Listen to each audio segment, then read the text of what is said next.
Let me tell you. Actually, I know what I'm going to start off with. You know what? I built my first PC a couple of years ago. It did me well. Now I had upgraded the graphics card and it's done well. Now I'm building a 4-monitor setup and it's going well. I've had some additions, some new lights, so these ones will be less sporadic on how fucking bright they are to my face. Some days they're right there, some day it's not. I might turn that one down actually.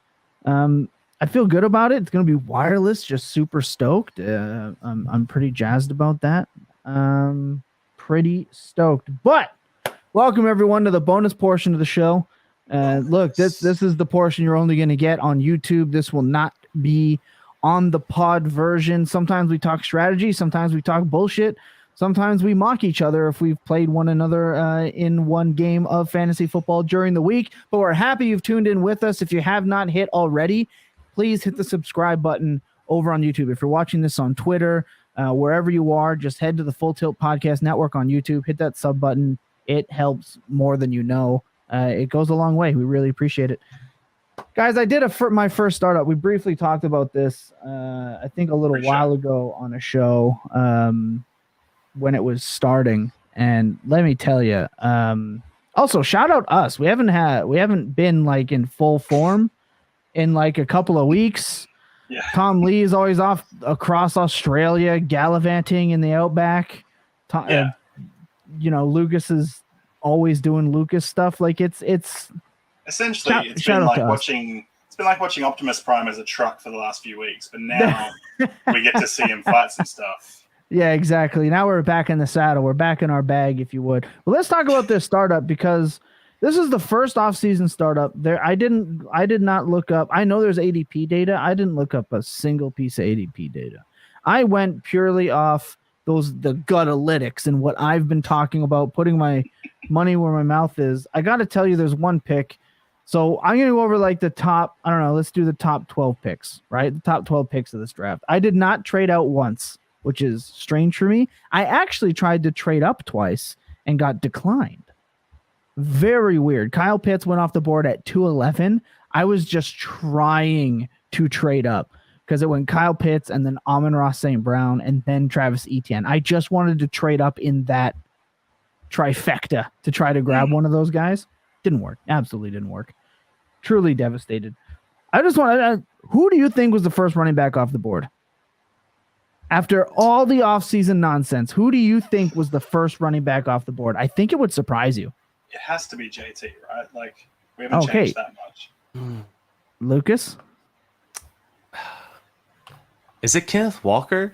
It is not. It was Jonathan Taylor. Tom Lee was not fooled for a second. Was the only thing for me that I think was going to flip it this year. Next year, we're going to seek fucking chaos everywhere. But well, it's Bijan. It's not even going to be close. Bijan Robinson will be the first running back drafted in every league. Like you can just lock it up. Yeah. It was Jonathan Taylor and then Breece Hall, then Christian McCaffrey, which I thought was interesting. Then Kenneth Walker, then Travis Etienne. I was going to say Travis Barkley. Jesus. Listening to Blink-182 today has gotten into my brain. Then Austin Eckler. So in our conversation about what running backs aren't going to make it back into the top 12, Austin Eckler is in. He's in. Then Najee, which I actually found quite surprising with how high he went, given where his, touches and every running back on the roster looking better than he does right now.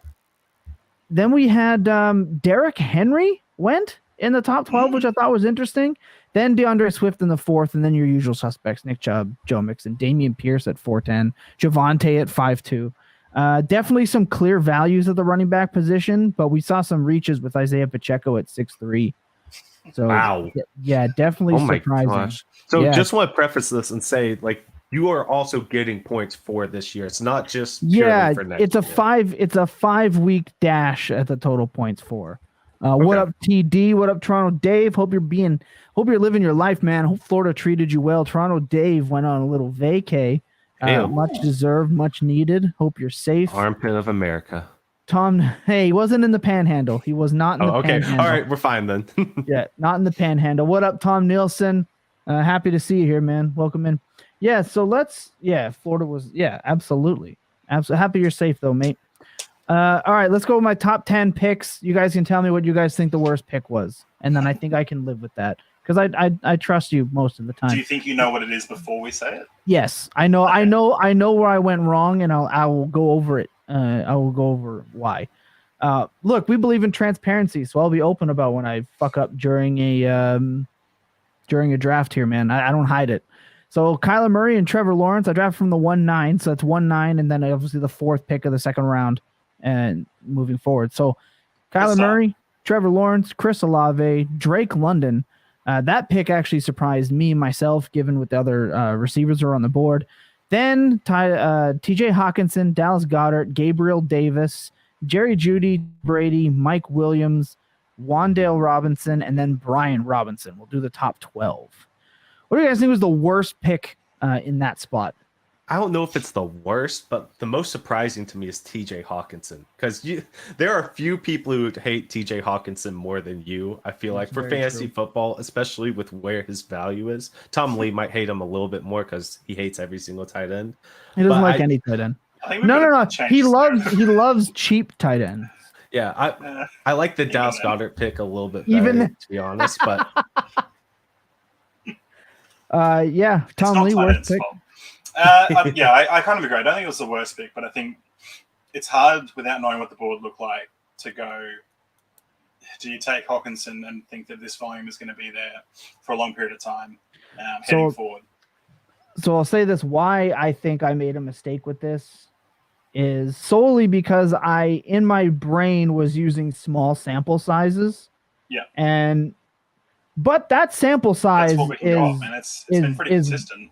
It's warranted. Since he got moved, I'm just looking for the numbers right now off the top of my head. His, I'm not going to be able to find it. Oh, yeah, here we go. Yeah. Since joining the Vikings, TJ Hawkinson has averaged 16 expected fantasy points per game, 8.8 targets per game with 1 touchdown. He's under his PPR, or is that tight end premium? That's standard PPR for his expected fantasy points, and his 0.7 expected touchdowns per game is actually below what he's producing. He only has 1. He should have at least 2. 0.75, Exactly. Now, keep in mind, this is a 0.75 tight end premium with a 0.5 point for first down. So on the board, the options I had before I took Hawkinson was Devontae Smith, JMO, Ramondre went at 5'12", which was surprising. But Marquise Brown was at 6'2", so I had some options, and then I didn't expect Goddard to fall down. I expected Goddard to get taken because I actually have Goddard right with Hawkinson, and I expected him to go, but I kind of played myself.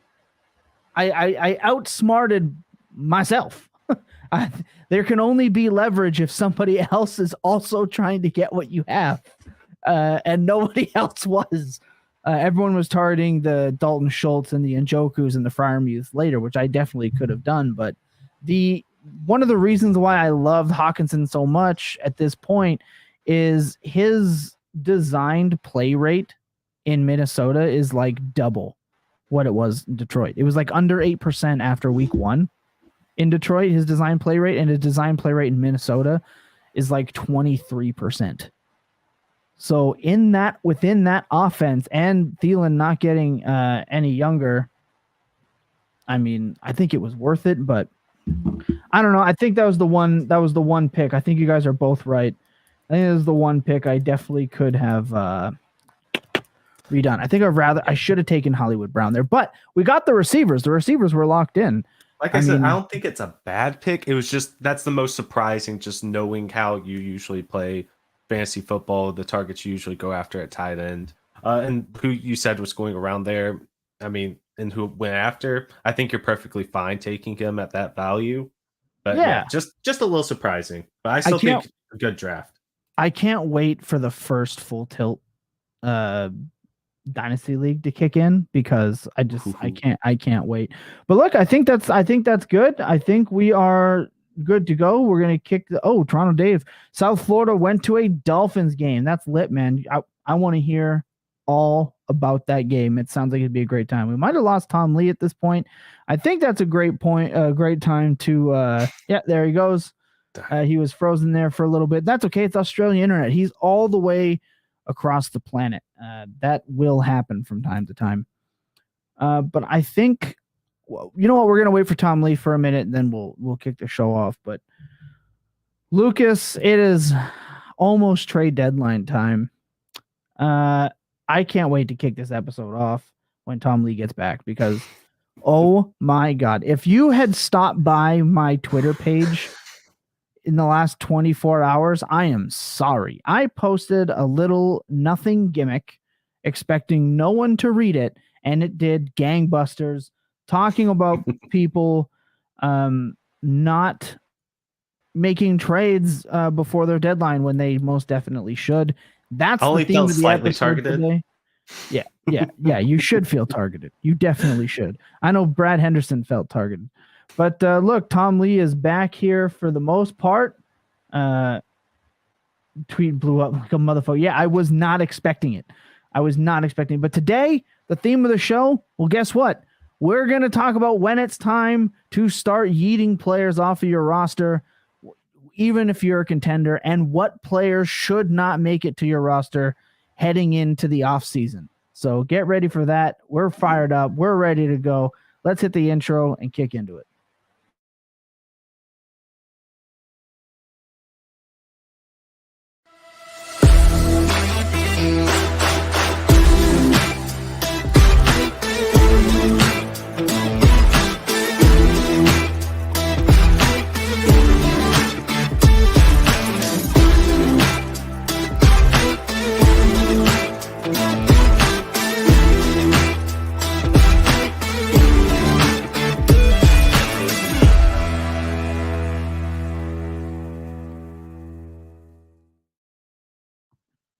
Hey, yo, what is up, everybody? This is the Full Tilt Podcast Network, episode 186 of the Full Tilt Podcast Network. This is the Fantasy Walkabout. We are powered by Fantasy Points Media Group. We keep losing Tom Lee in Australia. Again, that will happen. We will get through. This is what we do. We're pros at it at this point. He will be back. I am excited to get this show kicking. I, of course, am your host with the most time in his hands. I am Thomas Tipple FF. Joining me, as always, is Lucas Gilbert. That is at The Cute Hurts. And when he comes back from doing his Australian thing, it will be at Tom_Lee92. Lucas, you're looking better. You're sounding better. It sounds like you are getting through it. How was your week, man? Ready to go? Dude, I'm ready to go. Had Thanksgiving last week, so we didn't put out a lot of content. Then, everybody was hanging with their families, watched some football. Got a little bit of the germs that were spreading around, but I'm feeling better. I'm good to go. I'm ready to see why I'm such a bad fantasy football manager and what I need to do to fix this. Because, like I said before we started on, I know I have a lot of teams that are in a rebuild. So I wasn't expecting to have a bunch of winners this year. But I only have one team in like the 15 leagues I'm in that has a winning record. And it's sad. There's some sad boy hours over here. It happens, man. Like it just happens. But look, we talked about it. Everyone evolves. Or you should be evolving as a fantasy player regularly and over time. Like I said, when Tom Lee came back, he would be here. That's at Tom_Lee92. Look, it can be difficult for a boy Tom. Australia is not known to have the crispest internet, but he is a pro. We get through it, and that's what we're going to do. I absolutely can't wait. Well, let's get things kicked off. Look, there's 672,421 podcasts, newsletters, articles, AI writing news article, sports blurbs now. I'm mortified. We got to stop building Skynet. They clearly need to go back and watch T2.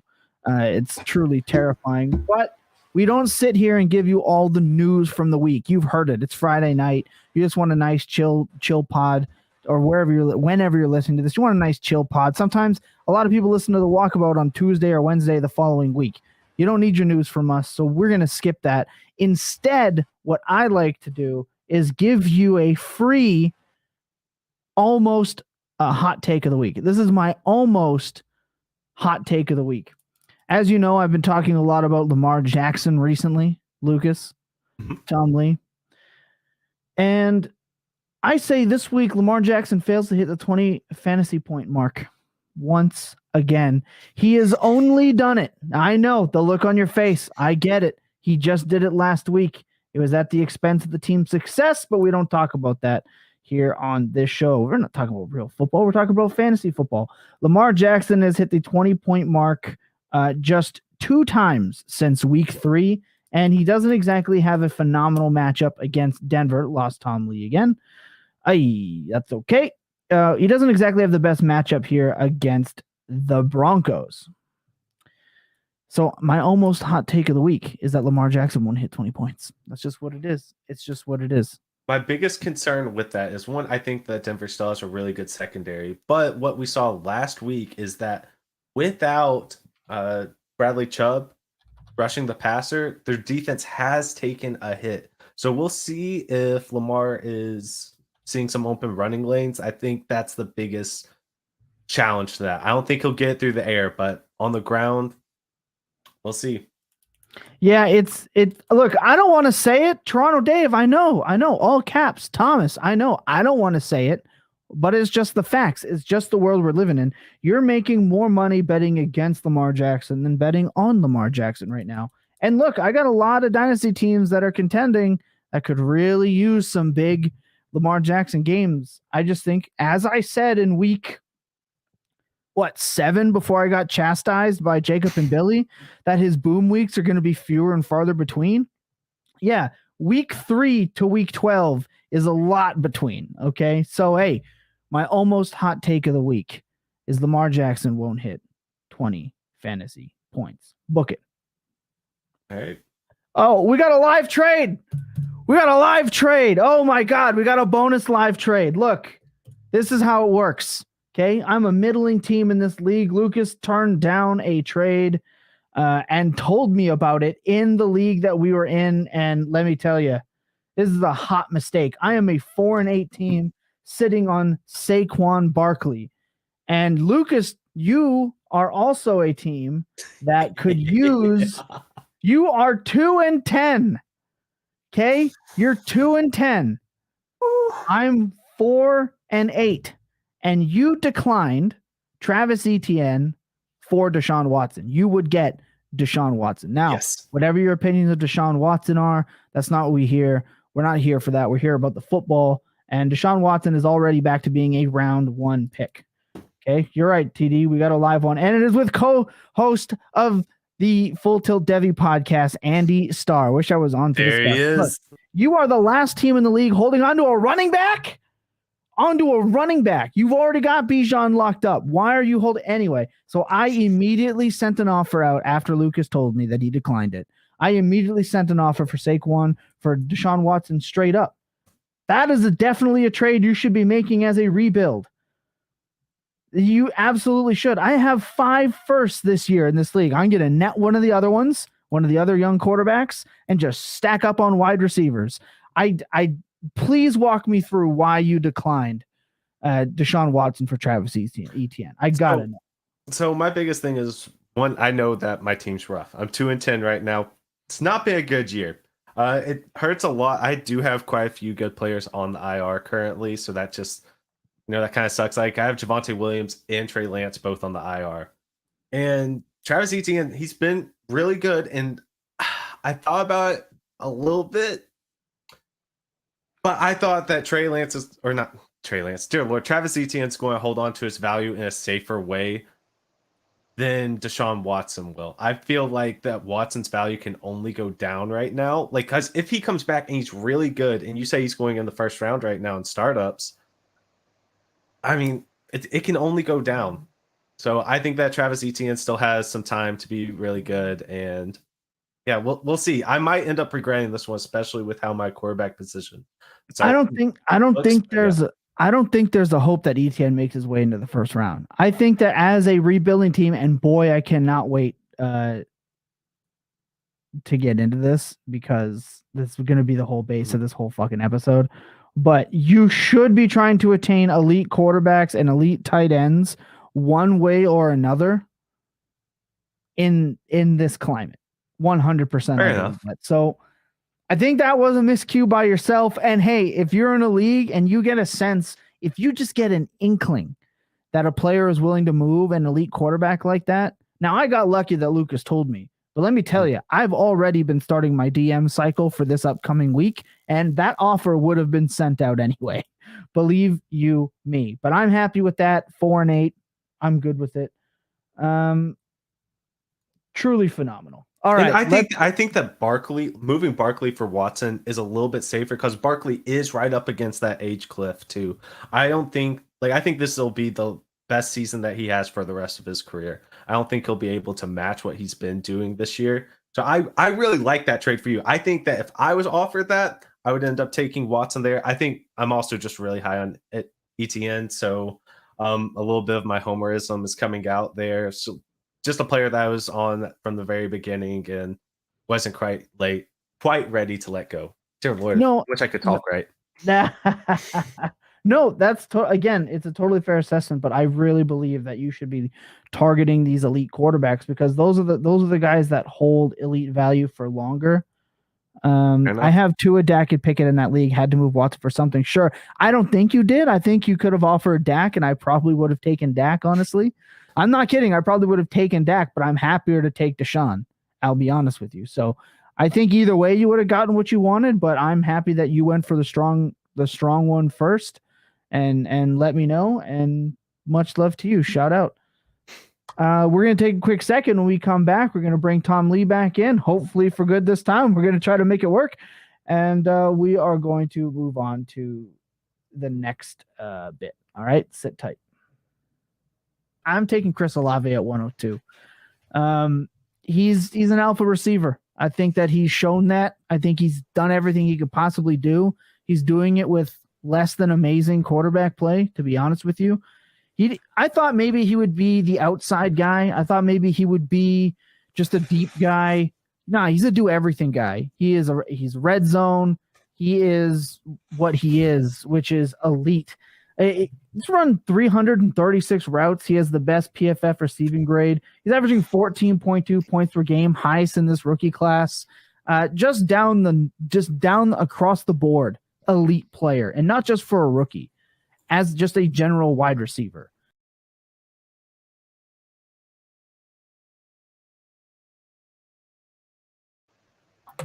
Hey, look, Olave is dog. Saw this clip on Insta. That's what's up, Dave. Yeah, you can go and find me FF Thomas Tipple over there on Insta, where you're going to get a lot of our clips and a lot of extra info circulating over there as well. Look, we're on Facebook now at Full Tilt Dynasty Pod. We're trying to get that going. Instagram, TikTok at Thomas Temple FF, where all our content goes. Twitter, YouTube. We are all over the place. We are growing. So you're going to want to go and follow all of those. Much love. Shout out to Dave. I cannot say this correctly, but I'm going to try. Utsilo? I'm going to go with Utsilo. Devin Singletary or James Conner for the rest of the season. I think this is very interesting. I've been waiting for a James Cook breakout, and it kind of seems like we just got one. Took over the backfield, but didn't get the touchdown. So, gentlemen, I'll start with you, Tom Lee. These people are probably sick of hearing me talk at this point. Who are you taking for the rest of the season? Now, remember, this is against New England. New England is the toughest matchup for running backs. And James Cook said, I don't give a shit. So give me your take on this one. It's Connor for me. It's pretty straightforward. The volume, there's only one avenue, red zone opportunities. The offense looks better with I read that as James Cook. Am I stupid? Oh my gosh, never mind. Go ahead. Keep going. Yeah, well, I mean, James Cook is a large reason as to why I'm not choosing Devin Singletary, as well as Josh Allen. I mean, you've got three running backs essentially, one who can throw the ball, splitting it. You're guessing at best. You know where the avenue's going with James Conner. So if I'm picking the upside and what should be the floor, he for me is the one to go with the rest of the year. I definitely like that, Lucas. I mean, he said it really well there. I can't argue with that. Can't add anything to it. Agree. I think both options are kind of booty because I don't think James Conner has the best schedule. But if you just want opportunity, if this is a trend now, Granted, it's not like Devin Singletary hadn't been getting the snaps. 86, 75, 74, 72, 72, 76, and then 44. Remember, quick turnaround Thursday night game. Maybe they just wanted to get fresh legs in there. But it's not like Devin Singletary's ceiling has been electric. He's been handy, but he hasn't been outstanding. Yeah. Yeah, 11 points, 9 points, 17, 15, 8, 9, 14, 5, 11. You're really counting on the touchdowns with Devin Singletary for his blow-up. You can get that from James Conner. So I'm with you. I'm picking James Conner. If this starts to become more of a James Cook, and like you said, with Josh Allen as well, I think Devin Singletary is going to let some people down. A fine option, like you said, but James Conner provides weekly RB2, and I kind of like that. So every week, we like to give you guys our Budgie Smugglers of the week. Now, I love doing the Budgie Smugglers. I'm happy that we're all back because there's nothing I love more than talking about a man in budgies. If you don't know what a Budgie Smuggler is, look it up. It's phenomenal. It's essentially a ween, right? It is a Speedo. It's just ossified, and that's what we love about it. And every week we like to talk about a player that, well, is rocking into the week with a little bit of extra confidence, more confidence than normal, willing to walk into the locker room, willing to walk off of the bus in his Budgie Smugglers to strike fear in his opponents, letting them all know what's coming for them. And look, we like to hit on these as often as we can. Every once in a while, you get a Budgie stuffer, and it turns out poorly. But this week, I think all three of these are absolute knockouts. I'm going to go first here. I'm ready to go. I'm amped up about this. The game has a 51-point implied total, and I have talked about this player multiple times in this bit because when the matchups are right, he hits. He doesn't just hit, he absolutely fucking crushes. My Budgie Smuggler of the week, he's walking into Detroit, coming off a kind of a poor game. He had a good fourth quarter against the Baltimore Ravens in a game in which that I don't feel like talking about still. But the weeks leading up to that, look, he put up, I'm looking at somebody else's, 25.8 fantasy points against Indy, 19.2 fantasy points against the Chargers, 21.6 fantasy points against Vegas, and 31.5 fantasy points against Kansas City. All good matchups against four slot receivers. And guess what? He's back in it against Detroit. Christian Kirk has the third best schedule adjusted matchup for opposing slot wide receivers at plus 2.9 fantasy points over expected. Kirk smashes in these matchups. Like I said, he's the wide receiver 14 in points per game, all backed by his boom games. Christian Kirk is having the type of ceiling everybody wanted Gabe Davis to have, but he's doing it in Jacksonville and from the slot. He's not exactly a player that you expect boom games every week from, but when the matchups are right, you absolutely attack them. Attacking individual matchups is the best way to gain an advantage. This week, he does that. Not to mention, Trevor Lawrence is going to face a Detroit defense that ranks as the single softest schedule-adjusted matchup at 6.4 fantasy points per game. It's good news for Kirk. However, I will say there's a bit of an asterisk here. Since replacing their secondary coach, the Detroit Lions have been significantly better against the pass. However, I still believe the talent from Trevor Lawrence that's showing out and the talent from Christian Kirk, which I always believed was there throughout the offseason, is going to shine through and give you one hell of a Budgie Smuggler this week. Tom Lee, your Budgie Smuggler of the week. I love it. Like you said, some weeks we cop a bit of people who are packing their budgies full of whatever they can find. Last week was one of those. It wasn't even on the show, and I sent in one, and it just busted. So, I mean, don't trust Russell Wilson. Don't trust Courtland Sutton. Like Lucas ripped on me last week and said, just choose who plays the Raiders. It doesn't work like that. The slot receiver, sure. So we're steering away from the Raiders. We're going for a favorite of mine, a young fella, so Garrett Wilson. Coming off a massive week with the new basic white QB in white. Monstered last week, 5 from 8 for 95 and 2 tutties. Yes, one of the cornerbacks did fall down and allowing him to run into the end zone, but we're not looking at that. He plays the Vikings this week. They're 5th against quarterbacks, 5th against wide receivers in the most points given up. So a little bit further back than our favorites in Detroit and Vegas. But having said that, still extremely a favorable matchup for him. White was praised last week for being, what did it say? So White was praised last week for making easy look easy. Nothing is more easy this week than hitting Garrett Wilson in the chest for 8 to 10 targets and hopefully a touchdown. So I'm expecting around a 20-point outing and hopefully fringe, if not solid, wide receiver 1 numbers this week from him. I love that. I absolutely love it. I am stacking that game as much as possible. I said at the beginning of the year that Mike White would provide more value for this Jets team than Zach Wilson. People looked at me weird. I was not happy a man got hurt, but I was happy for my fantasy team that a better option came into play with Flacco, and Mike White was right there too. Lucas, yours? Oh, goodness. So I have not done a good job with the budgie smugglers. I'm definitely stuffing the budgie. But at least you're man enough to admit it. Hey, I'll admit it, man. Packers. But you know what? Sometimes you don't always feel like wearing a budgie. Hey, speak for yourself. I'm just saying, Lucas, you and I have been stuffing our budgies full of all sorts of business. That's all I'm saying. Some of them are more obvious than others, but at least it's not cold out. So after you have a nice big turkey dinner, you might feel a little stuff, a little large. You might be putting that budgie smuggler away. Some days it just feels like you've had a turkey dinner every single day, and that thing keeps sneaking further and further back in your closet. That's Deontay Johnson right now.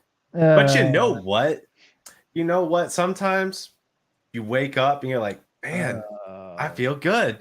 I feel good. No. Deontay Johnson's that option this week. And I know it's gross. I put in the show seat. It is gross. But Deontay Johnson is my budgie smuggler of the week. And that's because he's going up against the Atlanta Falcons. Nobody in the league gives up more points above average to the wide receiver position than the Atlanta Falcons do. And that's plus 7 points above average. And it's spread out across every single different receiver. Your left, your right, your slot, everyone. They can't guard them. They suck. Right? Sucks to suck. Atlanta is also the 6th worst against quarterbacks at above average, and I believe that is 3.5 points above average. Kenny Pickett, he's a relatively safe option. Nothing flashy, but you get him going a little bit. You get his wide receivers going a little bit, and it's going to look really good. I know that Deontay's wide receiver 40 on the season. He's still averaging 8.5 targets every single time he goes out. That's still more than George Pickens. Might not be for long, but right now it's still more. And the rest of the season lines up really, really nicely for the Steelers wideouts. This could be the start of a run that could win you your championship. If you pick the right Steeler, I'm picking Deontay. I might want the other budgie smuggler in the back of the closet, George Pickens. So, all right, I'm still riding with Deontay Johnson though, budgie smuggler of the week. Okay, nice. So we're gonna water bet this.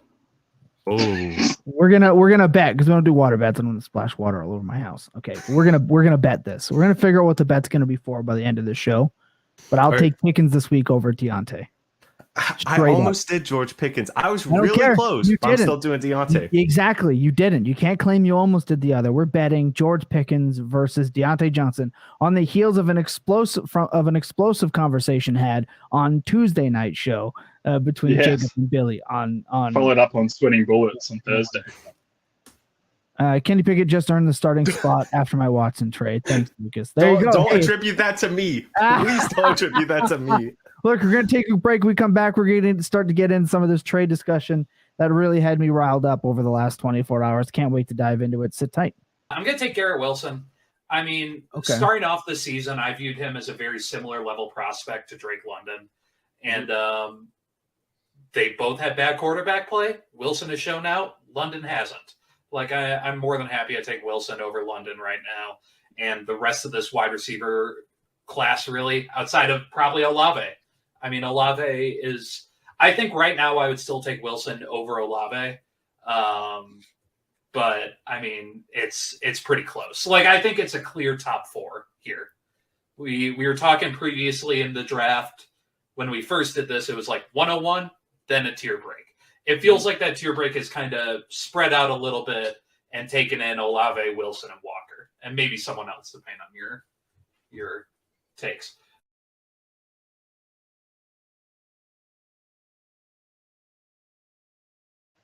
Tom Lee, I know I said you'd be leading us off right out of the break here, but Caleb Williams is putting on a fucking show right now. You guys aren't watching the USC game. He's unbelievable. Give him the Heisman. He's absolutely disgusting. He's super sick. I just saw the highlight of him in that long ass run that he put up. He is absolutely sick, and the 2024 number 1 overall draft pick. Like, it's going to be really hard to change my mind. I love Quinn Ewers, but Caleb Williams, oh my God. Tom Lee, kick us off. Yeah, so let's punish Atoli. So one of the reasons you wanted me to lead this off was because of how triggered and red-eyed you were this week when you posted on Twitter, and I quote, "Single most frustrating thing in Dynasty is when bad teams will not sell players when they clearly should for whatever draft capital they can." This was then followed up by over 60, maybe 70 comments and retweets about why people will not want to sell established veterans for picks or for younger pieces, even though they are not in competing positions and they have bad teams. So because of that, we're going to break down into 2 different parts: when to rebuild and then how to do it properly, so that people are no longer jaded by this sweeping statement of, if you're bad, please sell and become better. Just stop fucking following the sunk cost fallacy. Stop it. That's it. Oh my God, I can't wait. Over 106,000 impressions from that tweet. Was more. Yeah. I was just casually before my lunch break at my IRL job, my in real life job, just casually before I went on lunch break. I check my phone an hour later, poof, blown up, and I've been going nonstop ever since. You're right. I needed you to lead off because I don't particularly know when to start. I just want to start by saying this. I understand that some people don't like making trades, and I understand that it's not as easy to just let players go sometimes. And I want everyone to understand I am not attacking anybody. I am attacking the ideal or the idea that staying stagnant is profitable. That is where I have a problem with the strategy. Okay. And I also want everyone to hear what I am not saying. I am not saying that you should just go and trade Jamar Chase because you're 2-10 and you should trade him for a first and DJ Moore because that's not what I'm fucking saying. There are clear players that we are going to go over that you should be looking to move. And we are even going to look at a scenario where you can be a contending team and still be trying to sell off aging veterans for first moving forward. We're going to talk about that too. Okay. So I just wanted to get that out of the way. I'm not attacking anyone, but it had to be discussed today because, again, that tweet absolutely went bananas. So Tom Lee, kick us off. I'm going to go and grab a beverage. When I come back, I'm going to get back into the conversation. So I think the important part was the nuance, and what was not said in the original tweet was, if you're going to do it, don't just do it for the sake of doing it, right? It's the process of doing it is all based on the idea that you can get established value or decent value for these pieces and how to go about doing it. But for me, I believe the root of this problem, because we all come across it, and I've come across it just as much as Tom, probably not as tilted, but he's an angry Canadian and he's not at the screen, so we can get away with that. What most commonly, I run into people saying, I'm not sure what I can do this year except for compete because I don't have picks next year, is number one. So that stresses people out. Or I can't move a vet because I won't be able to field a lineup, right? They're scared of looking like they're tanking. To be honest, if you're rebuilding and you get rid of the pieces to play a reasonable lineup, that is the ideal way to do it. No one can force you to play a lineup that you don't have. So that one's off the table. For me, it's when you get yourself in a position where you're right on the border of making playoffs, and you're not sure what to do because you've gotten rid of your 23 first in this situation, and you're not sure. You can't reload. You don't feel safe, and it creates this inner tilt, right? So classic examples for me, if you're sitting currently, or last week you were sitting at 5-6 or 6-6, this is where people really start to struggle with what to do with their lineups. Do I rebuild? Can I throw in the towel? The trade deadline's happened or it's about to happen. What do we do? Right. So that's really where we sit, Tom, right? This is where, for me, the root of this issue comes from, is the indecisiveness and the panic that sets in of, if I don't have my own pick, how can I possibly rebuild? I have to push for the title. Sure, and I completely understand why somebody would think that. If you don't have your own pick, like if you don't have your own pick and you were already bad, you should have already been trying to get your own pick back, honestly. But if you're 6-6 at that point, you can still trade for assets in 2023 if you want to. I would try to target 2024 because then your team will be really bad in 2024 and you'll be able to accrue value that way. You're still going to have pieces. If you're 6-6, if you're 500, if you're one game below, you definitely have players that you can get off of your roster. You can get rid of Tyler Lockett, who's probably been helping you win some games. You can move Tom Brady for whatever you can to help you win your games, and you'll have enough points. Hopefully your league has switched to total points 4. It absolutely should at this point, 100%. Adam Thielen on your team absolutely should be moved off of it if you still have him. Alvin Kamara, get rid of him. Mike Evans, get rid of him. And we're going to talk about some values on those players, but you should definitely be unloading, 100% unloading, even if you don't have your own pick. Because you just have to accept the fact that you're not going to get that pick. But if you got your second round pick, you're helping your second round pick. You're helping your third round pick. Third round pick, not bad. I heard it. I saw it. They can be. You know what's easier to move in a trade, Lucas? If you and I were having a conversation, I'm like, oh, I kind of like that. You know, I like Darnell Mooney here. How about I give you Donta Foreman, right? I'm going to give you Donta Foreman. And I'm going to give you Darius Slayton, okay, for Darnell Mooney. That's probably a hard, fat fucking no. But, hey, I'll give you this third and Darius Slayton for Darnell Mooney. All of a sudden, that conversation starts to become different, right? Because people don't want a 26-year-old running back who's had the best games against Atlanta, doesn't provide any real upside, and he's not going to accrue value, but that third-round pick. Now you've used it as a package to go get another player. Now you use Darnell Mooney in a package to go and get a high second, so on and so forth. It doesn't have to be fucking linear. Yeah. Okay, so third round picks, I heard you. It matters.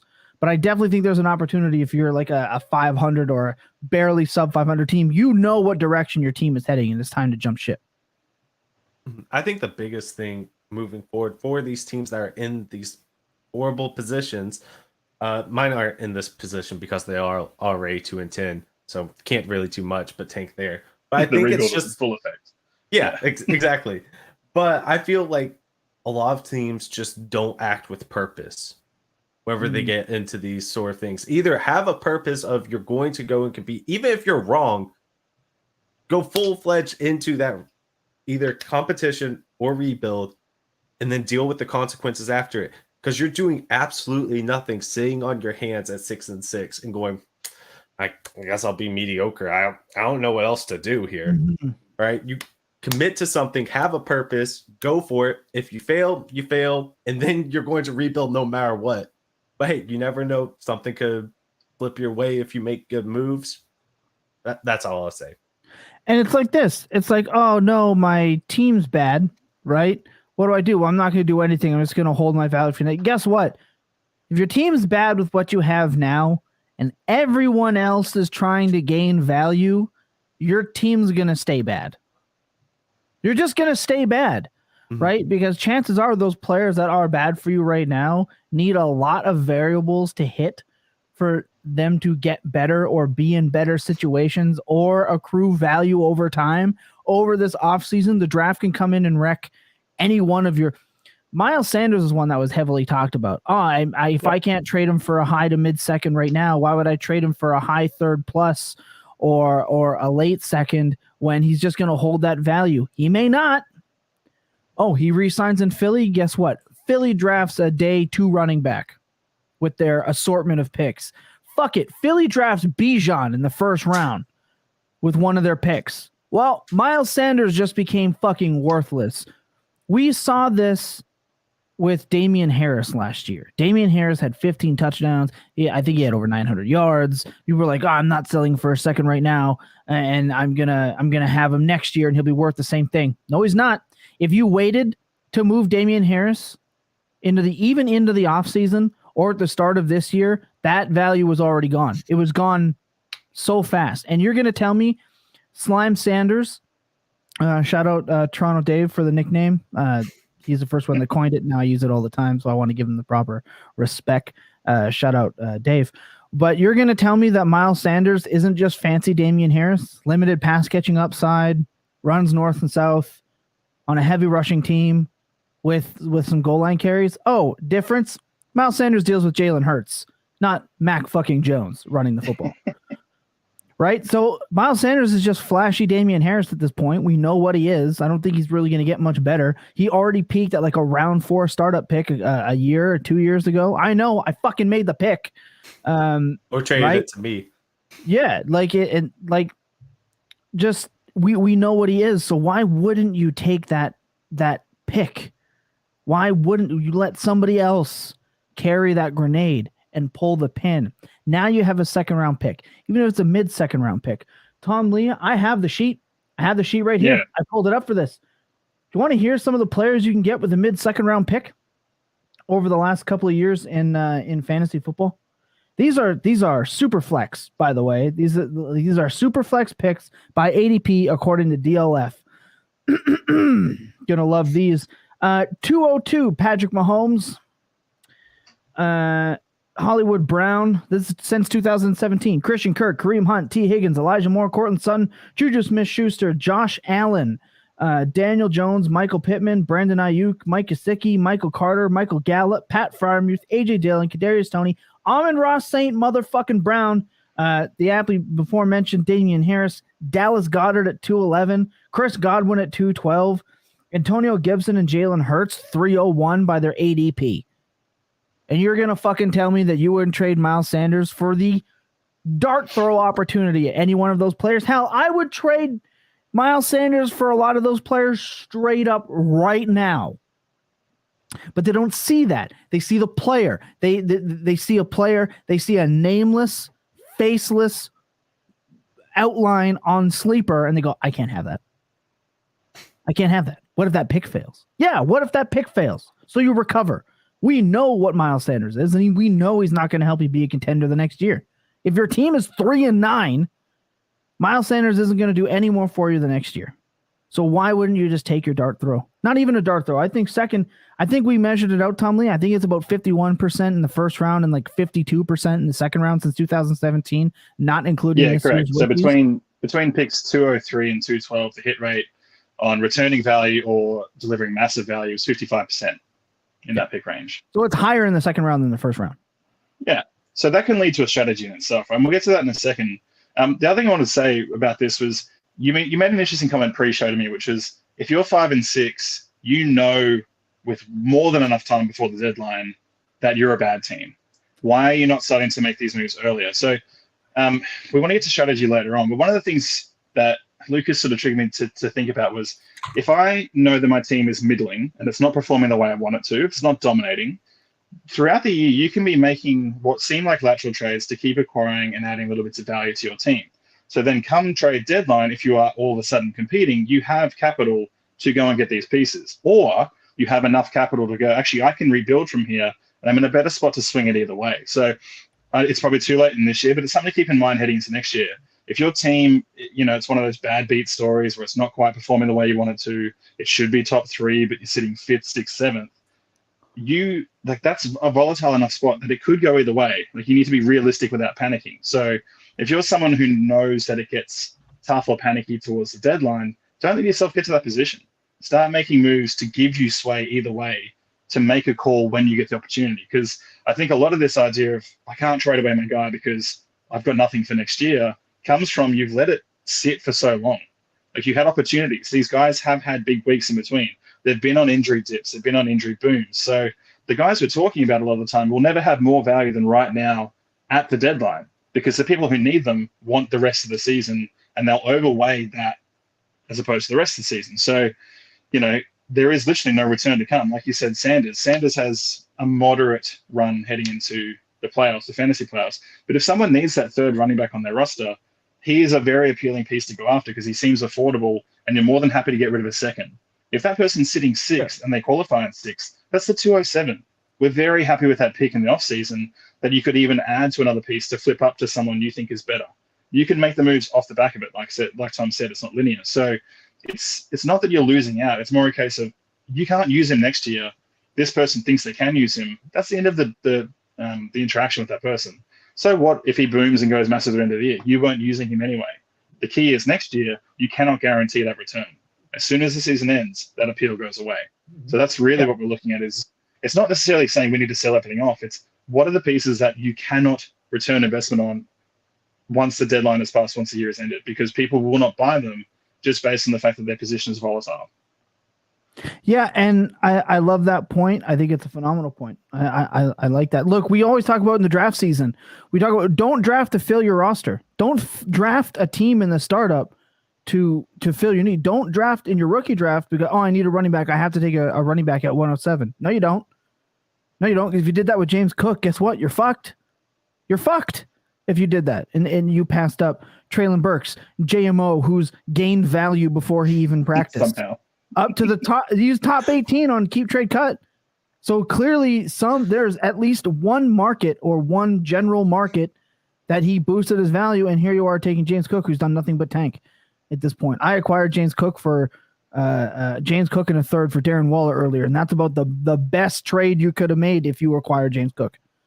Right. So you don't draft in your rookie draft to fill positions of need. And you don't fill out your lineup in a startup. Why the hell would you do that when you're rebuilding? Oh, I need a running back for next year if you're building. No, you don't. No, you don't. You could take Boom Knight off the waivers and stick him in there. It does not matter. You do not need a guy when you're trading. So why don't you focus on acquiring fluid pieces? That's what you should be acquiring. Pieces that give you the freedom to move around within your league, your micro market, okay, because you're going to hear that a lot, okay, in the next segment. There's a market, which is like perceived value, keep trade cut, DLF, wherever you get your rankings from, player profile, that's a market. And then your league is going to have a different market, unless you're playing with the same 12 people, which people do. Computer. Yeah, and all the power to you. Some people do that. So there are Discord leagues. I know our Discord, but let me tell you, the Full Tilt Discord league for Dynasty, it is a crapshoot of different players, and I absolutely love it. And there are some places that have the same kind of group of people, the same mentality. Then you can use one set market. But from my experience in the multiple leagues that I'm in well over 35 Dynasty leagues, the micro markets exist. Okay? So why wouldn't you just want the most fluidity within your micro market at all times if you are rebuilding? You do not need to hold on to a running back if you can trade. You don't need to hold on to Dante Foreman just because you need a running back for next year. You don't need to do it. That is the worst possible decision you can make. Hands down, flat out, worst, one of the worst. That's that. That's my rant. That's a side rant before I move on. Lucas, anything to add before we move on to the next bit? No, I mean, looking through those comments, because a lot of this discussion is based around the tweet that you had and people either agreeing with you or coming for you for some unknown reason. But brutal. I said I was going to make this sell. Yeah. I said I was going to make this reference, so I'm going to make it. It reminds me a lot. In political science, there's theories for how international relations works. All right. The two major theories are realism and liberalism. Realism suggests that a country will only work with another country if they perceive that they are the only ones that will actually benefit, or they're the ones that benefit the most from that interaction. Liberalism expresses that the countries will work together if they feel like, as long as they benefit, they don't care how much the other country benefits because they're still benefiting. I feel like if you're the one contending and you feel like you need to make a move to get to that championship level, then you know what? You don't want to make other teams better because you want to be the best. I get that. But whenever you're at the bottom, you can't operate under that sort of mindset. You need to operate under, I know I'm not going to win. So what does it matter if the other team's better this year? It means absolutely nothing to me. Do something that will benefit you all in the future. Move forward with it, and don't care about if other teams are getting better from that trade. Do what's best for you, get yourself better, and then move on. Simple as that. No, I like that, man. I think I think it creates a point. The idea that I can't help you win a championship. You got to pay up. You got to pay up if you want to win. Why? I'm just going to go to the next person that doesn't think that. Exactly. Yeah. Right. There's always another team. Leverage. I'm going to say this. Leverage only exists if multiple parties are wanting what you have, right? Leverage is holding an advantage, right? And using a piece to gain more. If everyone's just like, yeah, I'm not paying that, your leverage is immediately gone. It doesn't matter if you have that player. If everyone else is like, yeah, no. Or if I'm bidding against myself, and you know when you're bidding against yourself. Okay, you know in those conversations, I got someone else really interested. Then go do that deal then. And that deal never fucking comes through. Yep. That deal never comes through. Let them have it. This is what I'm willing to pay. Your leverage is gone.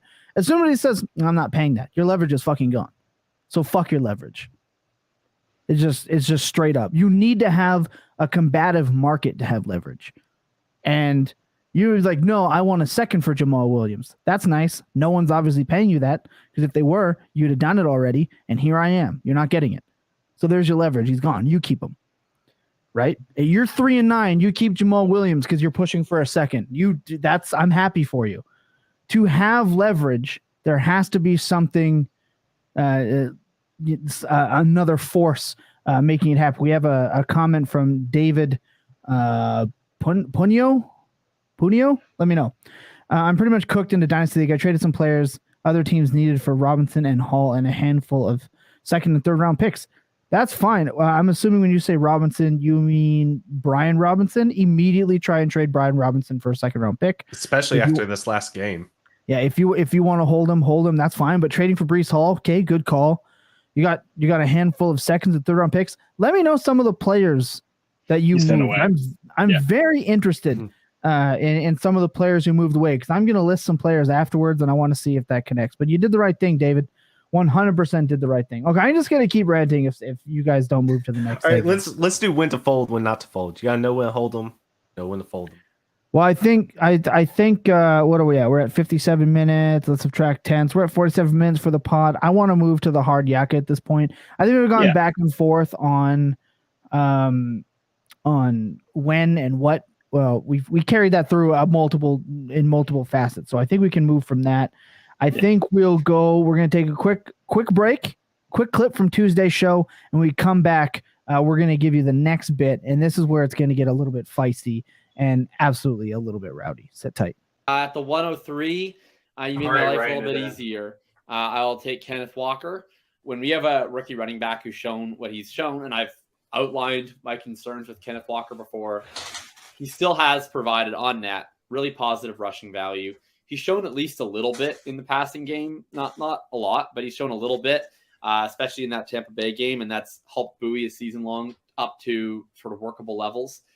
It's just going to be easier to use the running back value however I want to do it. And ultimately, I don't like holding a lot of roster value in young wide receivers and running backs that aren't providing me elite production anyway. I ideally want to pivot that production into picks. I want to pivot it into veterans that are scoring more. I want to pivot it into quarterbacks and tight ends. But in terms of who's going to give me that maneuverability and who I think solidly is a good long-term bet, like I don't think he's a fragile bet. I don't think he's going anywhere. I'm going to ride with Kenneth Walker.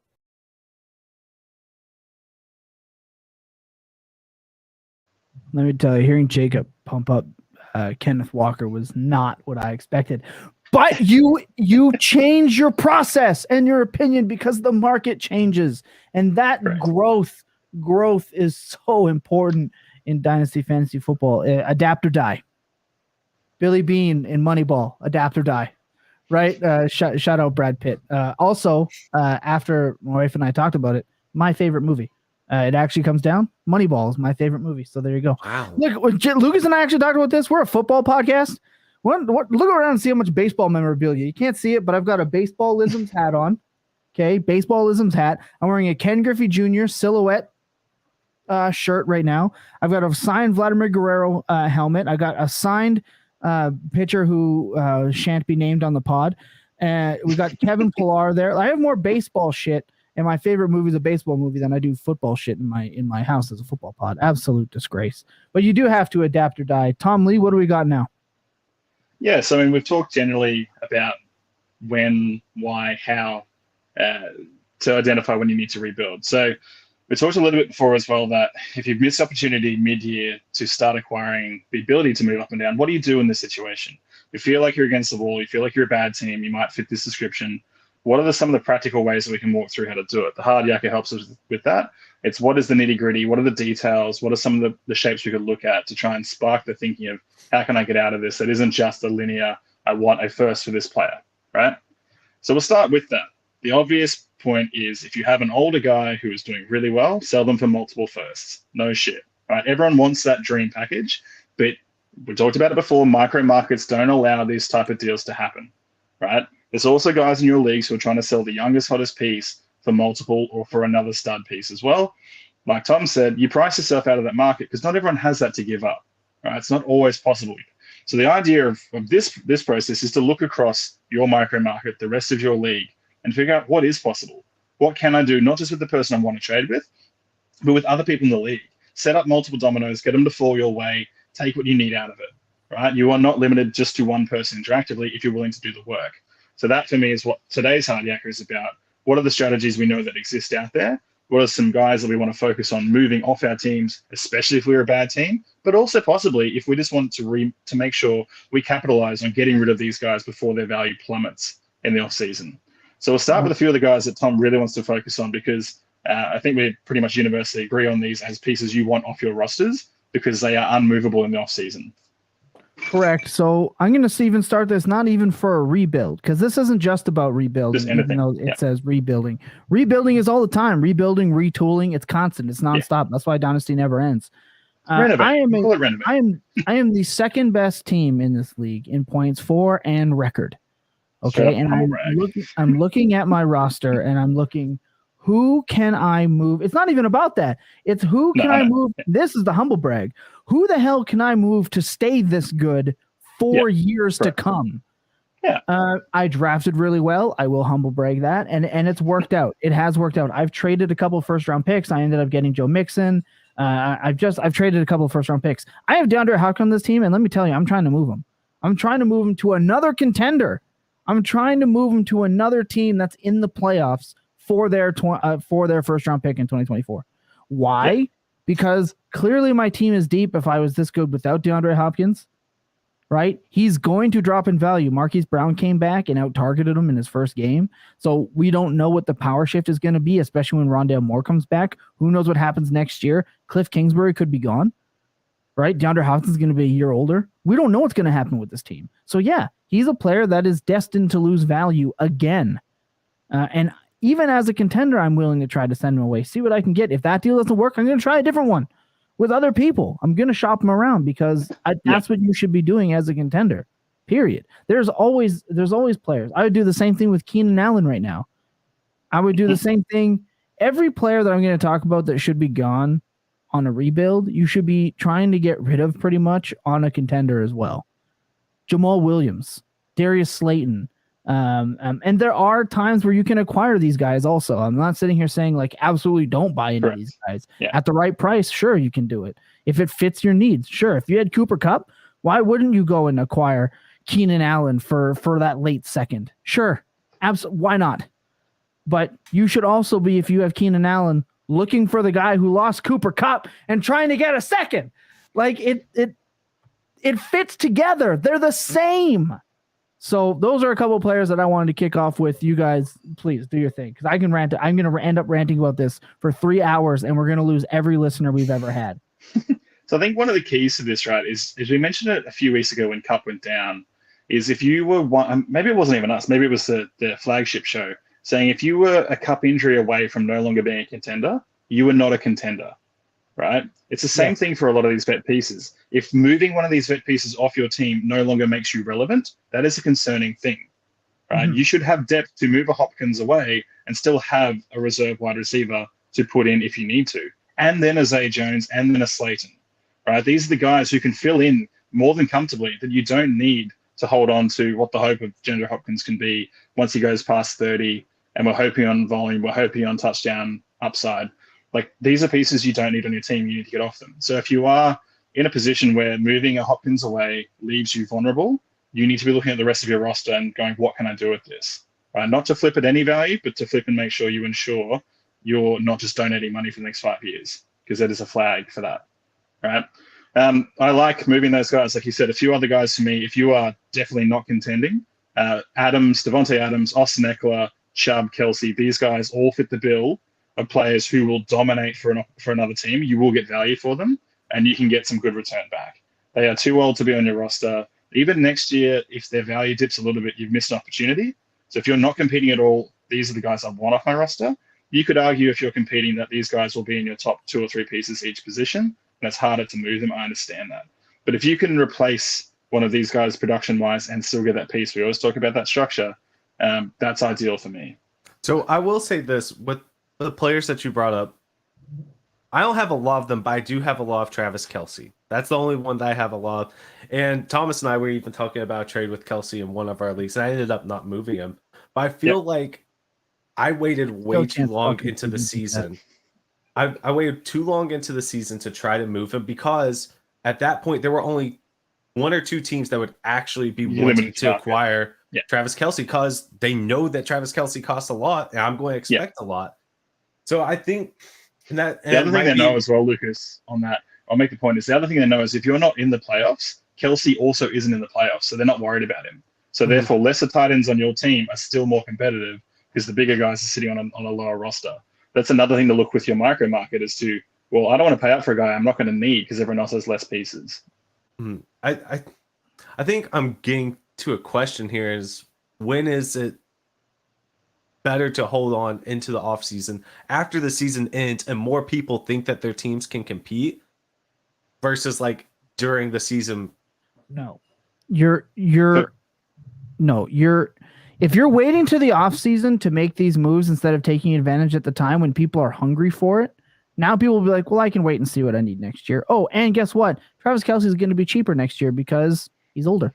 He's a year older. You were trying to trade me Darren Waller, though. I'm just going to say. What? Yeah, I know. Right? Don't let me sit here and like I'm an asshole. The offer was good. You didn't even counter. You just left it. Like I did counter. I'm going to pull this up now. You ended up at the end of the day, you ended up getting Ugats. Okay? You ended up getting Ugats. But Kelsey's a perfect example of the piece that I understand, right? You want to make sure you capitalize because he's a game-changing piece, right? There's no other tight end that is doing what he's doing, even ballpark this year, right? The problem with that, like you said, Lucas, is if you wait to this point of the season, you make your market very skinny, and people don't want to move too much because it'll in theory destabilize their position. Yeah, I need to sell much earlier. I need to sell much earlier. So the question is now, if you haven't sold much earlier, what do you do with him? Kelce is probably the one guy on this list that I'm not okay with it, but like if you haven't been able to sell him, I understand you're not going to just throw him away for nothing. You are keeping him based on the fact that regardless of how old he gets and how decrepit he gets, Patrick Mahomes will feed him touchdowns and you'll be able to sell him at some point. I understand you can narrative yourself that. And it's rare that I said about tight end. This guy is generational. This guy is different, right? Yeah. I get that.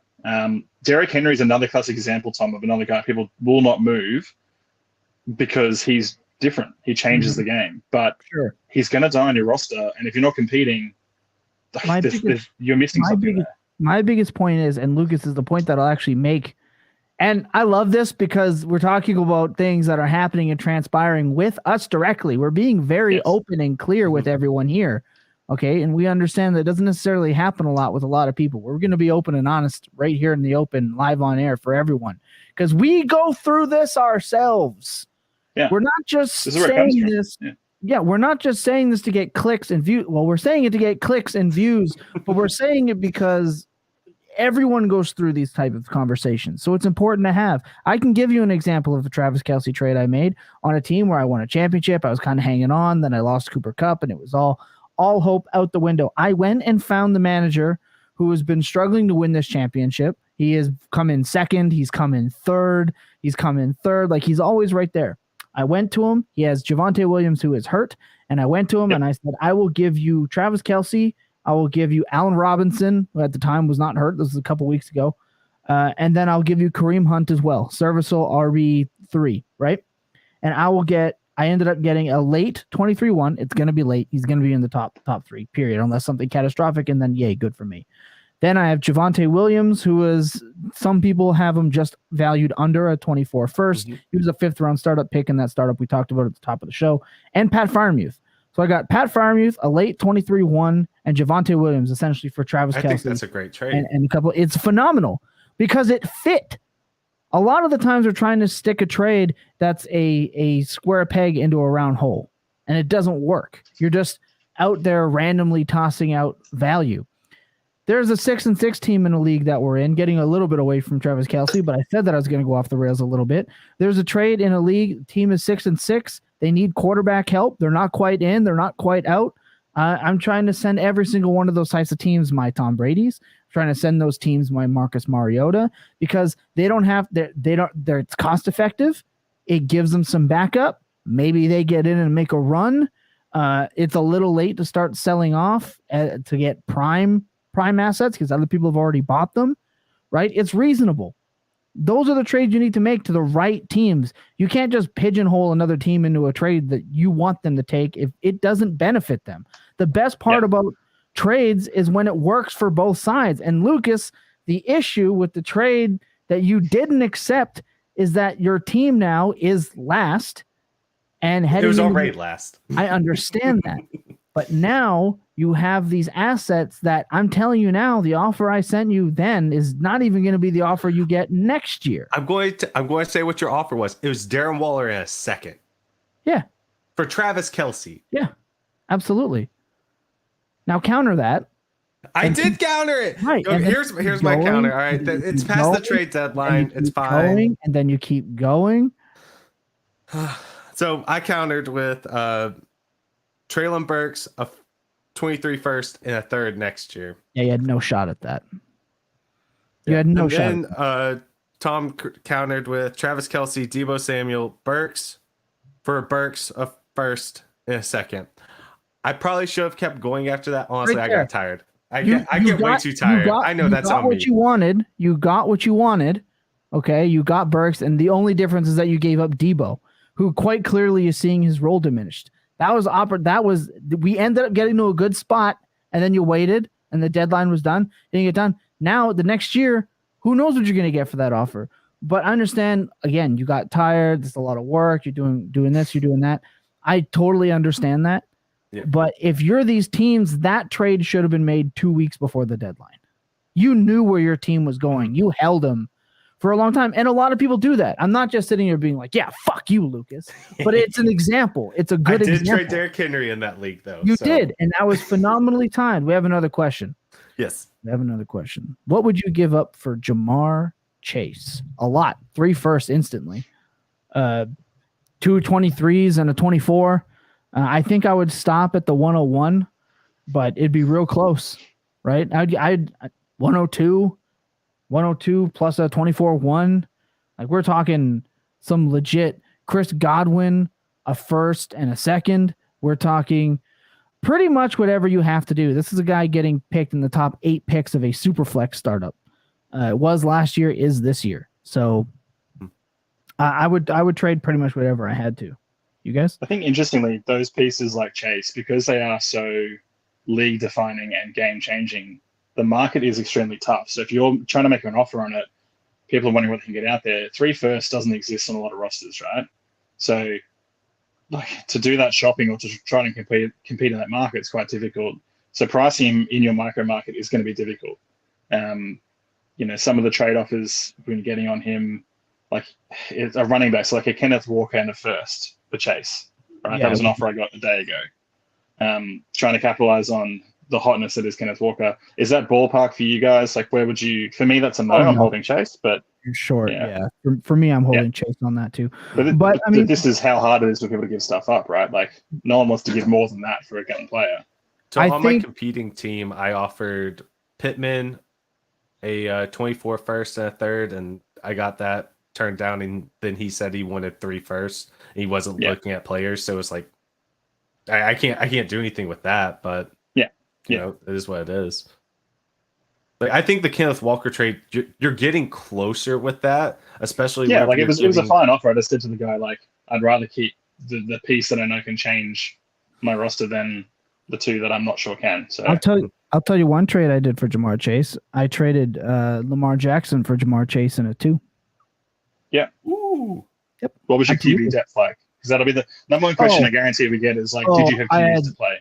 Oh, I had Patrick Mahomes. I had Lamar Jackson. I have Tom Brady. I have Kenny Pickett. Because when people, I took your advice last year, Tom Lee, when it came to Kenny Pickett, and I stopped letting him slide past 109, and I just banked his superflex value. And now when we at Tuesday show, everyone go watch Tuesday show after this or listen to it wherever you get your podcasts. We redrafted the 2022 rookie class. Kenny Pickett didn't make it past 1.5. Yeah, I thought he was 106. Oh, maybe it was I picked. No, yeah, you did. You did. I have our short wrong because Drake London was 106. Yeah, My bad. Did not make it past me at 105 even. He's earned that. So there are ways to do it. There are ways, but sometimes it just has to be non-linear, Dave. It's not just like player for this player and a pick. Sometimes you kind of got to finagle it and make it fit within that market, but it's definitely doable. I want to discuss some trades. We talked a lot about theory. Mm-hmm. We've talked a lot about, I would do this or I would do that. There's a very smart fantasy player. I'm going to steal a bunch of trades from him and we're going to talk about it.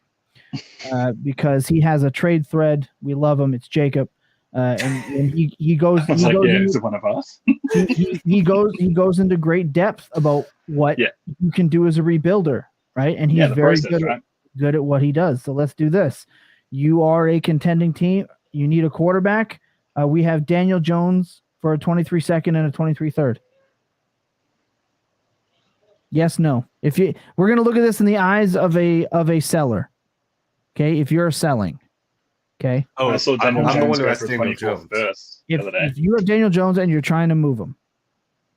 Yes, if I have Daniel Jones, he's superfluous to my roster. I'm taking the second. Yeah, easy, and it's a free third, right? So we're just giving you guys some examples here and what we're talking about, and some of the players discussed. And part of this is how to use some of these borderline players to get better options.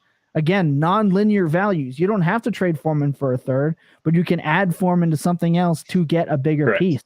Here's a great example of that: Gerald Everett, Deontay Foreman, and Michael Pittman for Njoku, a first and a third. Now that trade may not happen without the idea that you have this upside running back to help you contend this season, but that is a way you add that little piece and you get it moving. These are all legitimate trades. Here's another Donta Foreman. There's a lot of spicy Donta Foreman ones. Traded Donta Foreman and a 24 fourth, received Taylor Heineke and a 24 third. Now, what makes this trade so interesting? Well, you basically traded Donta Foreman for a third, and you traded a fourth for Heineke. Hopefully, you can move Heineke for another 4 to a needy team. Sure. Now you've upgraded already to a higher pick. Now use those picks and go do the same thing. Repeat the process. These are the type of trades that we're talking about. Everyone should be doing this. Dawson Knox for a 24 second. Jimmy Garoppolo in a third for a 23 second. Like, these are all trades that can be done. Yeah, sometimes you have to give up a little bit. You gave up a little bit there, right? You gave up a third. Oh, no. Right? But you've upgraded to that second. You ended up getting the value you wanted for Garoppolo one way or another. It just wasn't a linear way. I am curious. You guys have some examples? I am curious with the Garoppolo trade. When you would accept that trade? I'm assuming you're sending out Garoppolo for a second to every single manager in your league trying to get it, and then one of them ended up sending back a third. Like, how long are you holding out until immediately? You get that? Okay. As soon as first offer that comes in with a second attached, I'm probably taking it immediately, because he does not provide you value after that. Sure, he might sign with the Jets, he might whatever, but at the end of the day, he's never going to be viewed as like a top elite option at quarterback ever again. Ever. He won't. There's not a situation that's going to end up really being better for him than where he's at now. And he's still mid. He's mid as fuck. I'm not waiting too long. I'm not pushing it. Hello, loving the stream. Should I start Justin Fields or Herbert? I'm assuming that's Justin Herbert. Play Justin Herbert. Mooney is gone, and we don't know how good Fields is. I hate playing players off and of serious injuries. And he is playing Green Bay. And I would especially play this close to your playoffs, you don't need that sort of uncertainty unless you feel like you're really going, like you're a huge underdog. And I don't think that Justin Fields' ceiling is high enough above Justin Herbert's.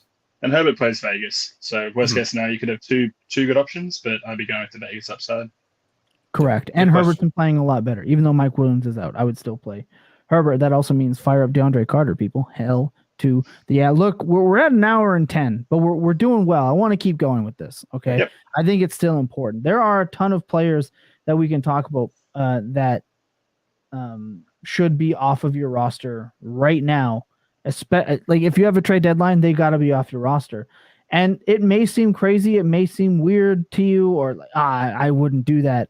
But you're trying to gain more value. Listen to some of these players. Okay, Tom Brady, right? Mecole Hardman, Cordero Patterson, Donta Foreman, Cam Akers, Jalen Warren, Brandon Cooks, Paris Campbell, Kyron Williams, Curtis Samuel, Dawson Knox, Nico Collins, Tyler Boyd, Kareem Hunt. These are all players that are rostered on bad teams. You know some of these guys are rostered on these bad teams. That's why their team is bad. But when are you going to get their appropriate market value? And when is it going to benefit you to hold them? I say never. I think every single one of those guys should be traded for some sort of combo of a 2 and 3, stack two of them together and get a 2. Trade Brandon Cooks and Donta Foreman for a second if you can. Trade, Cordero Patterson and Donta Foreman. Go get a second if you can. Right? You don't have to just take a third, but I would also take a third for pretty much all of those guys. Gus Edwards, I'd probably take a third for. Like, these are all guys that I would be trying to move. Do you guys have examples? No, see, that's perfect. I mean, like, especially when talking thirds, if someone has multiple thirds, just go and get multiple thirds. Who knows? If they end up being 3-1, 3-5, and 3-12, trade that for like 2-8 or something. Like, just acquire multiple, especially even if it's multiple years, just start adding value to your roster when you know you want the guy anyway. Grab 25 thirds. Who cares? Just put them on your roster. Let them sit there. Like, I can't believe we haven't mentioned that yet. Go and get 2025 picks if you're rebuilding. All of them. Even if you don't want to, what is the value add? If people don't want to pay you a 23 second or a 24 second for like Kareem Hunt, go ask for a 25. Go ask for a 25, right? And start working that out. Because we know Kareem Hunt's value is probably not spiking at any point. Even if he signs somewhere, no one's really going to pay you top dollar for him.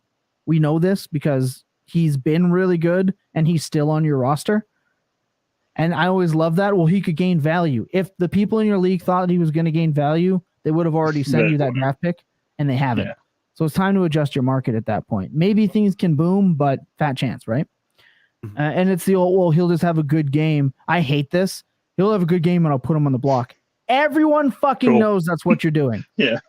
Everyone in the league knows that's what you're doing. Oh, yeah, big game. Now give me a 2. Why? So we can suck ass for the next 3 weeks? Come on. There has to be some sort of peripherals to this. There has to be. Is there a chance, or is there a scenario whenever you are like a rebuilding team, but you have like a lot of like more assets than you know what to do with, but you still suck, that you're trying to move some of those assets to go and get somebody more established? Like, you're already preparing for the next year. Are there scenarios where you're looking to try to do that? Always. That's part of it. So as long as you're gaining value over time, it doesn't have to be this player for a third, that player for a second, this player for a pick, or that player for a pick. It doesn't have to do that. As long as you walk away with that kind of value, I like that. In that thread on that tweet that I had mentioned, which you can find on my profile at Thomas Tipple FF on the Bird app, and in our Discord at the Full Tilt Dynasty Podcast Discord, which is free to enter. Head in there. We answer trade questions all the time. We have a good time. It's awesome. Go do that. You can also find that link on YouTube and at and our Twitter. Anyway, somebody posted they had traded Darius Slayton for Quez Watkins in a 4th.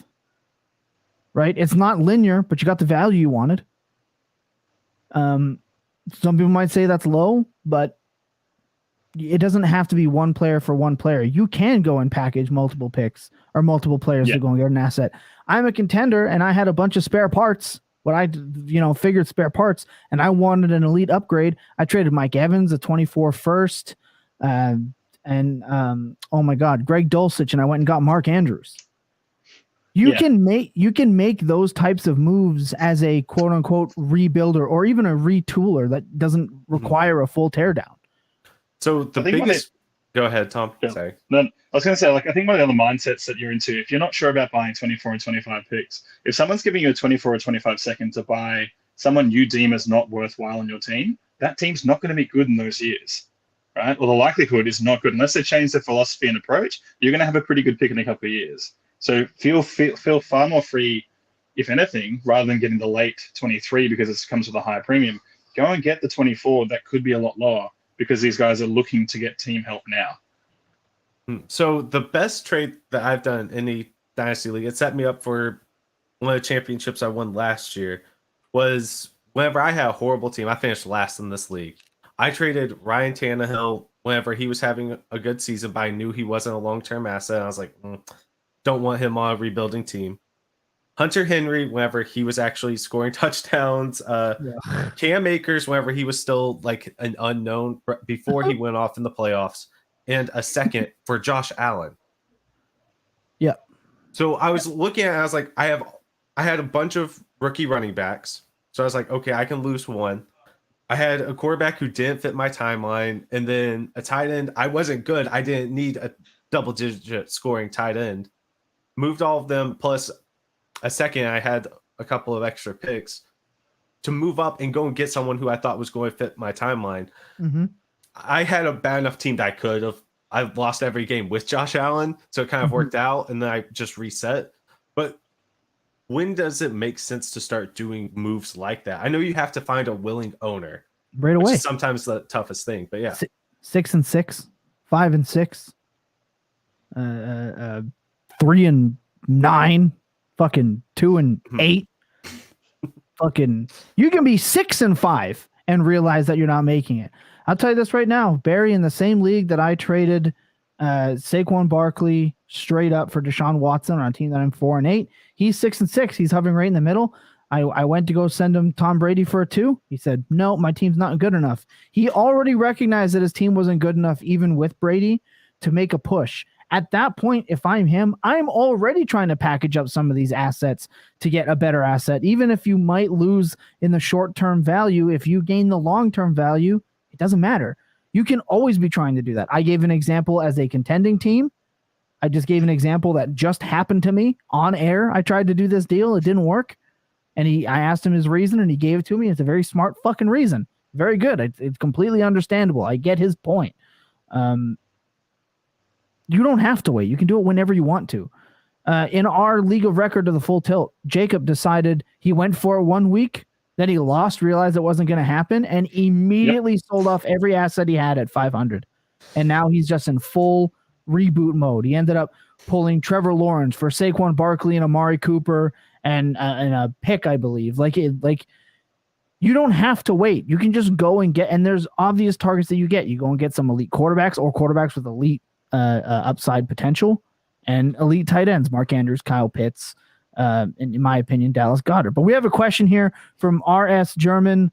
Look, traded Pearson Olave for Chase in redraft. How we feeling? I like that. How good is your team looking with Jamar Chase being out as long as he was, is my question. Him coming back, definitely capable of playing you for a push. I love that you traded Pierce away. I think Pierce is a clear fade down the stretch. And Olave, though very good, Chase just has that tick up above. I think this trade is completely even. You guys? I think it's good. It hurts to lose Olave, but Chase is such a more certain asset, especially in redraft. I'm fine with that. Dynasty, I mean, yeah, Chase, I'd still do that in Dynasty if you could. But yeah, definitely go and do that. Oh, look at this. I'm 8-3, number 1 seed. Fuck yeah. Yeah. Love it.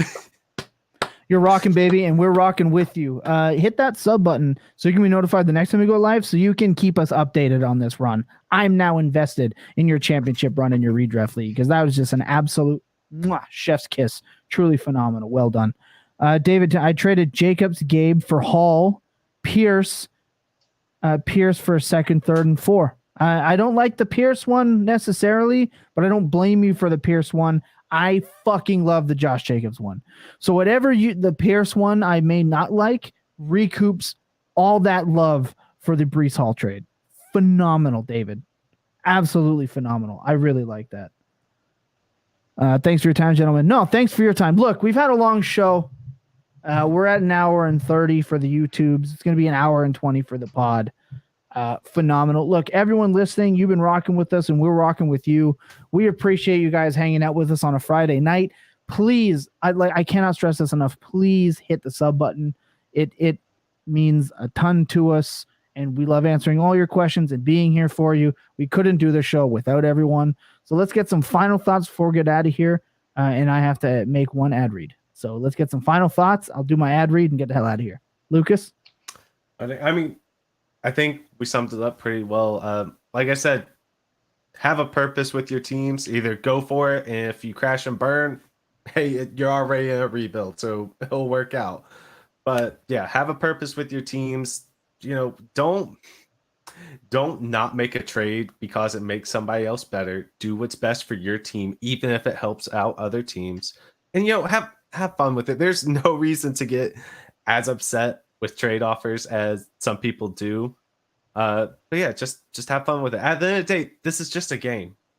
It's all it is. We're trying to have fun with it. So yeah. Yep, I love that. Tom Lee? Absolutely. So it's never too early to start making moves, right? Like we said, if you don't look like you're going to be a top 3, start making some moves, shifting pieces around, start adding a little value to your team. If it swings back your way, excellent. Go and make those purchases. If it doesn't, you're in a better position to be confident in your rebuild strategy. Having said that, Aussie slang, we need one. I know the internet is pretty much made a mockery of the country, so I'll continue with that theme. Have you gentlemen ever heard of the bachelor's handbag? Oh I'm my terrified. God, no, but I don't need want to know. I need to know what that is. Very different to say the prison purse, which is a whole other thing. Is it a fanny pack? No. So bachelor's handbag is a store-bought roast chicken. All right. So essentially, you go into your local Coles, Woolworths over here. I'm not sure what it is over in the US, just a normal grocery store. The idea being the bachelors fresh out of living with their parents. They're living either in a share house or by themselves. They can't afford a full dinner. So the bachelor's handbag is someone who's looking for the affordable weeknight dinner, possibly 2 dinners depending on your size. You go and pick yourself up a carry bag of roast chicken and you're walking through the shops. That is the bachelor's handbag. That is not all what I thought it was going to be. Especially after you said prisoner's purse, yeah. I was terrified of what was coming. This was going to get real weird and real freaky real fast. It's a real simple roast chicken. Absolutely phenomenal. And look, I'm glad everyone was here rocking with us on this Friday night. We're not here to fuck spiders. We're here to do the work, and that's what we did today. And we couldn't do that without the Fantasy Points Media Group. Obviously, we are powered by Fantasy Points.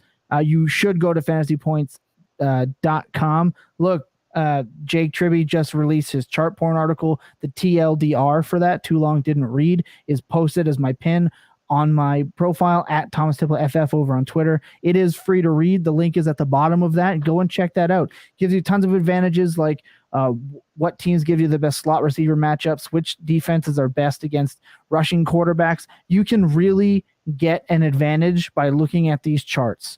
Do your work. If you play DFS, it's a phenomenal tool for where you can find stacks and where you can find weaknesses and strengths to put into your lineups. You should go and do that. We're also powered by Underdog Fantasy. You can go to underdogfantasy.com, use promo code FULLTILT, FULLTILT. They will deposit match you up to $100 on your first deposit if you've never played. Go and do that. I know ads suck, so I'm very sorry. And my final thoughts of the day. I always like to end my shows on a positive note, so I'll end it with this. I understand that I rattled feathers on the Bird app, okay? And I didn't want any of my opinions to be taken out of context. I don't think that you should just yeet a player for free. I think that you should always be working to get the best deal that you can at the time, and when your trade deadline pops up, or if you don't have a trade deadline right by the championship, all of these roster clogging players should be moved. If you have an attachment, or if you don't like draft picks, or if you don't like your process, that's fine. Use those players to go get a player that isn't a roster clogger. Slowly work your way up the value ladder. Look, rebuilding, it can be a long process. It can suck, but dig in and don't sit on your hands. I also want to remind everyone, it is December now, but last month was Movember.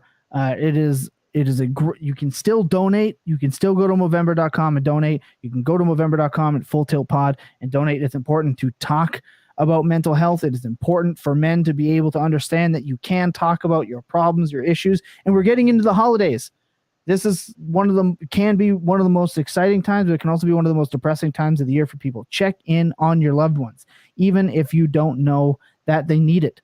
Check in on your friends, check in on your loved ones. And I want to remind everyone that Tuesday we come back with the Full Tilt Dynasty podcast, and we're back Wednesday with the Full Tilt Devy podcast, and then we're right back here next Friday for the Fantasy Walkabout. I just got offered a 23rd for Boyd. Take it. Absolutely take it. Acquire those picks. Again, please hit that sub button. We really appreciate it. It means a lot to us. Check out all of our content. You can find it absolutely all over the place. We're popping up everywhere. Remember that clear eyes and full hearts can never lose in your best days. Well, goddamn, they're always spent tilted. Good night, everybody. This is a great time.